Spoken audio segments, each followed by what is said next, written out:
चल दिए तुम कहाँ पे, देखो यहाँ के रास्तों में ही दिल खो रहा है। चल दिए तुम कहाँ पे, देखो मुस्कुरा के आँखों में ही दिल खो रहा है।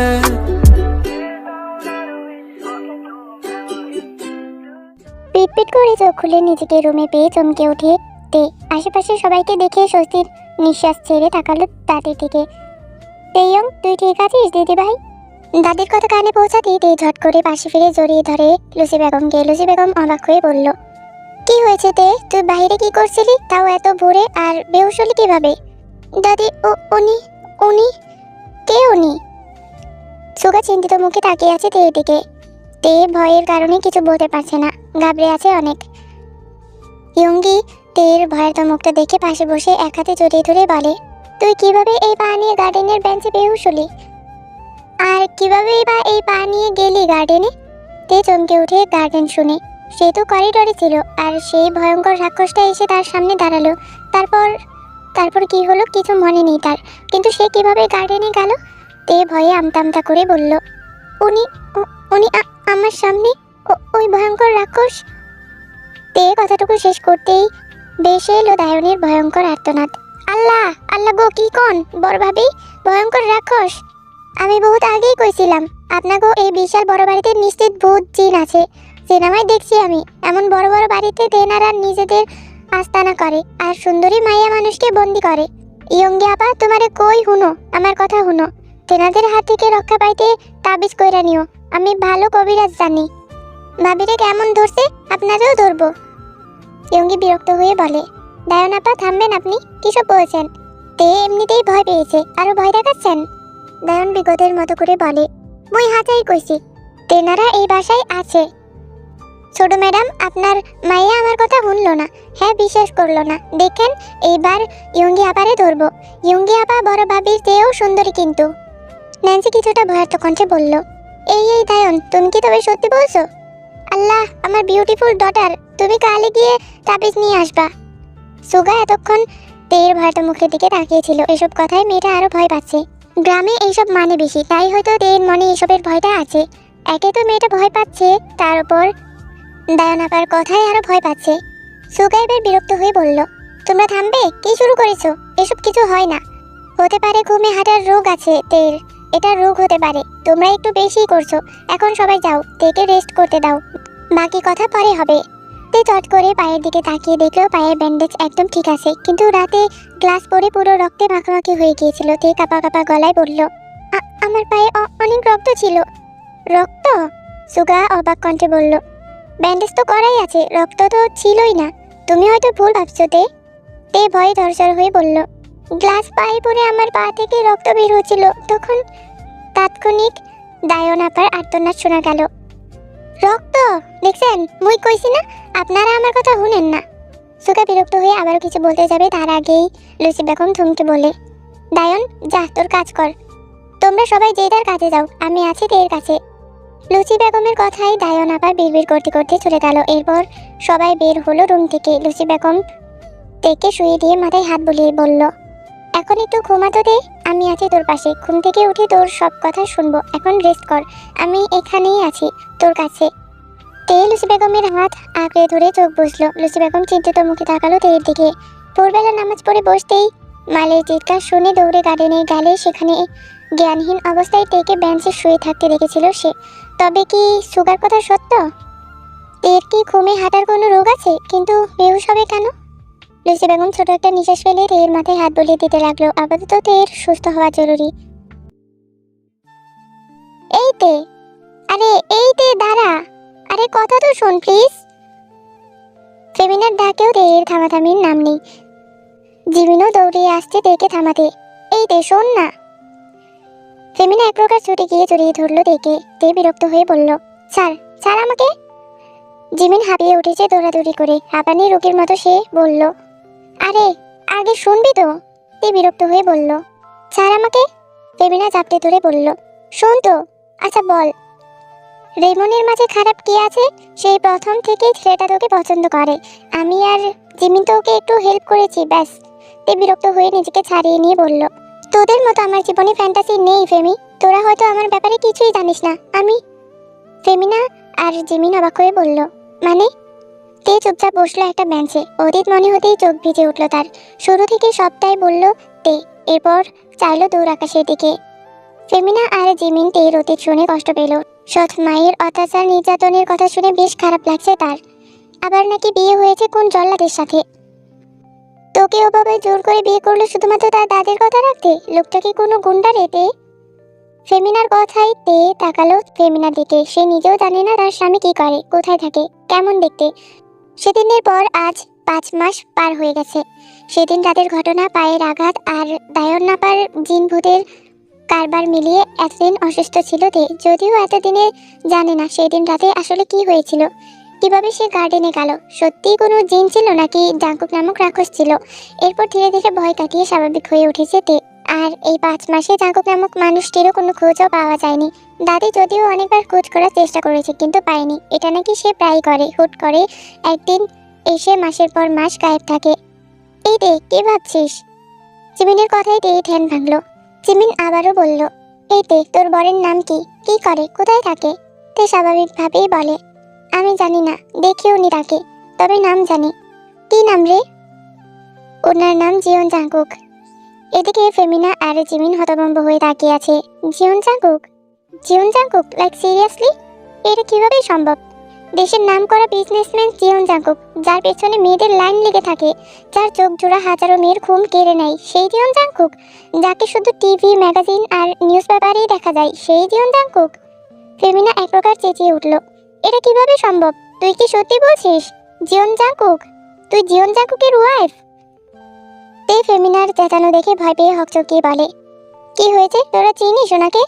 জিমিন হতভম্ব হয়ে বলল, চিনি মানে? আরে কে চেনে না? জিয়ন জাঙ্কুককে কে চেনে না বলতো? তুই কি সত্যি? তে বিরক্ত হয়ে বলল, আমি চিনি না ওনাকে, দেখিনি। তাছাড়া আমার 18 বছর হলেই আমাদের ডিভোর্স হবে, উনি নিজে বলেছে। আর বাড়ির সবাই বলে আমার মতো মেয়ে জিয়ন জাঙ্কুকের সাথে যায় না। আমি যেতেও চাই না ওনার সাথে। আমার শুধু আমার মায়ের ইচ্ছা পূরণ করতে হবে। আমাকে পড়াশোনা শিখে ডাক্তার হতে হবে। তাই প্লিজ তোরা ওকে বলে দিস আমি বিবাহিত। কে আমার হাজবেন্ড সেটা বলার দরকার নাই। আরেকটা কথা, আমার বন্ধু হয়ে থাকলে এই কথা আর কাউকে বলিস না যে আমার হাজবেন্ড কে, প্লিজ।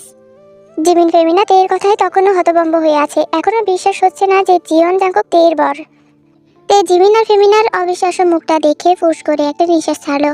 হয়তো তার কথা বিশ্বাস হয়নি, তাতে কি, সত্যি তো সত্যি। তে আর কিছু না বলে ওখান থেকে চলে গেল। কলেজের রাস্তা ধরে হাঁটতে হাঁটতে তে ভাবলো তখনকার কথা। আজ সকালে তে কলেজে ঢুকতে কোথা থেকে ফেমিনা ছুটে এসে বলল, এই রে চল চল, জিমিনের কি যেন হয়েছে। তে অবাক হয়ে বলল, কেন, কি হয়েছে? জিমিন হঠাৎ জ্ঞান হারিয়ে ফেলেছে, জলদি চল। তে জিমিনের কথা শুনে জলদি ফেমিনার সাথে একটা ক্লাসরুমের সামনে এসে দাঁড়ায়। তে চটপট ভিড়ানো দরজা খুলতেই মাথার উপর গোলাপের পাপড়ি এসে পড়ে। তে হতবাক হয়ে সামনে তাকাতেই রেমনকে দেখে হাতে গোলাপ ফুল নিয়ে নিচে বসে থাকতে দেখে অবাক হয়ে চেয়ে রইল। তের অবাক হওয়ার মাঝেই রেমন তের দিকে ফুল বাড়িয়ে দেয়। এরপর বলে, আমি আগে কখনো কাউকে প্রপোজ করিনি, কিভাবে করতে হয় জানি না। আসলে প্রথম দিনই আমার তোমাকে অনেক ভালো লেগেছে। তোমার মিষ্টি হাসি আমাকে মুগ্ধ করেছে। চোখের চাউনিতে ঘায়েল হয়েছে শতবার। এই 6 মাসে তোমার প্রতি অদ্ভুত এক অনুভূতির সৃষ্টি হয়েছে, যা আগে কখনো হয়নি। আমি চেষ্টা করেও এই অনুভূতি দাপিয়ে রাখতে পারিনি, তাই আজ বাধ্য হয়েই তোমাকে আমার মনের কথা জানিয়েছি। আমি তোমাকে ভালোবাসি তেহিয়ং। তে অবাক হয়ে দাঁড়িয়ে আছে, শরীর মৃদু কাঁপছে। হয়তো এমন কিছু আশা করেনি সে। তে কাঁপা কাঁপা পায়ে রুম থেকে বের হতেই জিমিন আর ফেমিনাকে দাঁড়িয়ে থাকতে দেখে ওদের ফেলেই তখন ছুট লাগিয়েছিল। রেমনের ভালোবাসার প্রতি কোনো অনুভূতি নেই তের, তবে যতটুকু বুঝেছে রেমন ভালো ট্যালেন্টেড একটা ছেলে। সারাক্ষণ বই নিয়ে থাকে, সবসময় ক্লাসে টপ করে। ফেমিনার ভালো বন্ধু, সেই সুবিধার্থে জিমিন আর তে বন্ধুর মতোই মিশেছে। যদিও তের সাথে পড়াশোনা ব্যতীত তেমন কোনো কথা হতো না, তাই রেমনের অনুভূতি বুঝতে পারেনি সে। বুঝলে হয়তো আগে মানা করা যেত। তার জীবনটাই তো এখন একটা ধোঁয়াশা। তে হাঁটার মাঝেই ধ্যান ভাঙলো উচ্চস্বরে হর্ন বাজানোর কারণে। তে আশেপাশে তাকে দেখে সুগার গাড়ি। তে গাড়ির কাছে যেতেই দরজা খুলে দেয় সুগা। গম্ভীর মুখে বলল, এসো বসো। তে কিছুটা অবাক হয়ে বলল, ভাইয়া আপনার ক্লাস নেই? ক্লাস তো তোমারও আছে, কিন্তু তুমি রাস্তায় ঘুরছো কেন? জি আসলে আমার শরীর, বসো বাসায় দিয়ে আসবো। না ভাইয়া, তার দরকার নেই, আমি রিক্সা করে চলে যাব। আপনি বরং ক্লাসে যান, ক্লাস জরুরি। তোমার কাছে অ্যাডভাইস চাইনি, আমি বসতে বলেছি। সুগার ধমকে দিয়ে চুপচাপ বসতেই গাড়ি চলতে শুরু করলো। দুজনেই নীরব বসে আছে। তে একবার সুগার দিকে তাকিয়ে আবার চোখ সরিয়ে নিল। কিছুক্ষণ পর বাসায় আসতেই তে নেমে যেতে চাইলে সুগা গম্ভীর মুখে বলল, রেমন নামের ছেলেটাকে কি তুমি পছন্দ করো? তে চমকে ওঠে সুগার কথায়, ভয়ে চুপসে গিয়ে মিনমিন করে বলে, তেমন কিছু না ভাইয়া, আসলে আমি বুঝতে পারিনি ও এমন কিছু করবে। সুগা এবার কিছুটা নরম হয়ে বলল, রেমন ভালো ছেলে, তুমি ওর সাথে বসে সবটা ক্লিয়ার করে নিও। তে মাথা নিচু করে বলল, আমি ফেমিকে বলে দিয়েছি সবটা, ও রেমনকে সবটা বুঝিয়ে বলতে পারবে। সুগা ভ্রু কুচকে তাকালো তেয়ের দিকে, আবারও গম্ভীর গলায় বলল, কি বলেছ? আমি বিবাহিত। আমি বিবাহিত কথাটা সুগার কানে বাজতে লাগলো। অদ্ভুত এক ভীত অনুভূতি সৃষ্টি হলো তার হৃদয়ে। পুরো শরীর ঝিম মেরে গেল, গলা শুকিয়ে এলো, বহু কষ্টে উচ্চারণ করলো, তুমি কি এই বিয়ে মানো? দাদি বলেছে আমার 18 হলে ডিভোর্স দিয়ে দেবেন উনি। তাছাড়া এটা শুধু কথা রাখতে করেছেন উনি, তাই বিয়েটা শুধু একটা। একিতে তুই এখন এখানে কি হয়েছে? হঠাৎ দাদির কথাই তে তাকালো লুসি বেগমের দিকে। তে কিছু বলার আগেই সুগার নেমে এসে বলল, দাদি ওর শরীর খারাপ করছিল তাই বাসায় আসলো। লুসি বেগম ব্যস্ত কণ্ঠে বলল, কি হয়েছে তোর? সুগার স্বাভাবিক হয়ে বলল, দাদির ব্যস্ত হওয়ার দরকার নেই, শরীর দুর্বল, প্রেশার লো, খাওয়া দাওয়া করলে ঠিক হয়ে যাবে। লুচি বেগম কিছুটা রেগে বলল, তোকে বলি খাওয়া দাওয়া করবি, তুই আমার কথায় কান দিস না। চল এক্ষুনি দুটো ডিম সিদ্ধ খাবি। এই দায়ন। লুচি বেগম তেকে নিয়ে যেতেই সুগা দীর্ঘ নিঃশ্বাস ফেলল। কি এক অনুভূতির দহনে পড়ছে সে। 28 বছরের জীবনে এই মেয়েটার প্রতি কেন দুর্বল হতে হলো তাকে। মাঝে মাঝে সে ভুলে যায় তের জীবন চাঙ্কুকের বউ। তিক্ত হলেও তো এটাই সত্যি। কিন্তু মন তো মানতে চায় না। মন তো কোনো বারণ মানে না, কোনো সমাজ মানে না, কোনো রুলস মানে না। মেয়েটার ভুবন ভোলানো মায়াবী মুখটা দেখলে কোনো বাধা যে মানতে চায় না। এতে দোষ কোথায়?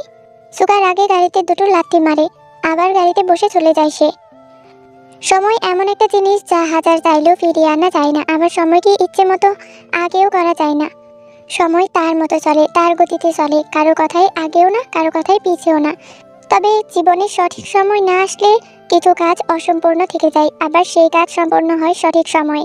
লুচি বেগম আবারও ব্যর্থ। প্রায় প্রতিদিনই সে এই নাম্বারে কল করে, কিন্তু প্রতিবারই ভেসে আসে মেইলি কণ্ঠস্বর, sorry the number is unreachable. 18 বারের মতো কল করে ফোনটা রেখে দিল লুচি বেগম। জাংকুক যাওয়ার 4 মাস পর একটা মেসেজ এসেছিল, সেখানে লেখা ছিল সময় হলে ফিরবো। লুচি বেগম পারছেন না সময়টা এগিয়ে নিয়ে যেতে। সময় হলে ফিরবে, এই সময়টা কবে হবে? আজ প্রায় 6 মাস হয়েছে। জাংকুককে গত 6 মাস ধরে ফোন করছে লুচি বেগম, কিন্তু জাংকুকের ফোন বন্ধ। লিনকেও কল করেছিল, কিন্তু লিনের ফোনও বন্ধ। 6টা মাস হয়ে গেল জাংকুক নিখোঁজ হওয়ার। যদিও এটা নতুন না, কিন্তু লুচি বেগম জাংকুকের এরকম হুট করে আসা যাওয়ায় চিন্তিত হয়। হবে না কেন? জাংকুক যে তার কলিজার টুকরা, বাবা মাহীন পৃথিবীতে একা সে। হাজার হাজার টাকা পাওয়ার ক্ষমতা থাকলেও পৃথিবীতে একা বসবাস করা কঠিন, আর ভালোবাসা ছাড়া বসবাস করা তো আরও কঠিন। যেখানে জাংকুক পরিবারে কারোর সাথেই তেমন সম্পর্ক রাখেনি, একা ভব করে ঝুঁকিপূর্ণ জীবন তার। এমন জীবন নিয়ে মানুষ বাঁচতে পারে? লুচি বেগমের ভেতর থেকে বেরিয়ে এলো দীর্ঘ নিঃশ্বাস। আর কত জ্বালাবে তাকে এই ছেলে। সবাই সবার নিজের জীবন নিয়ে ব্যস্ত, কারোর সময় নেই অন্যের জীবনে উকি দেওয়ার। থাকলেও কি, জাংকুক কখনো তার জীবনে কারোর হস্তক্ষেপ পছন্দ করে না, কাউকে তার জীবন সম্পর্কে কোনো কিছু বলে না, আর না কারোর কথা শুনে। তবে এবার আসলে এর একটা বিহিত করেই ছাড়বে লুচি বেগম। একে যেহেতু জাংকুক বউ হিসাবে মানবে না, তাই ডিভোর্সের ব্যবস্থা করে ইয়ঙ্গির সাথে বিয়ে দেবেন তিনি। ইয়ঙ্গির মধ্যে কি কমতি আছে? অপরূপ সুন্দরী সে। সবচেয়ে বড় কথা, ইয়ঙ্গি ছোটবেলা থেকেই জাংকুককে পছন্দ করে। ওর সবকিছু দেখেই তো ওকে পছন্দ করেছে ইয়ঙ্গি। তাছাড়া ইয়ঙ্গির মতো সুন্দরী, শান্ত, বুদ্ধিমান, ম্যাচিওর মেয়ে পারবে জাংকুককে সামলাতে।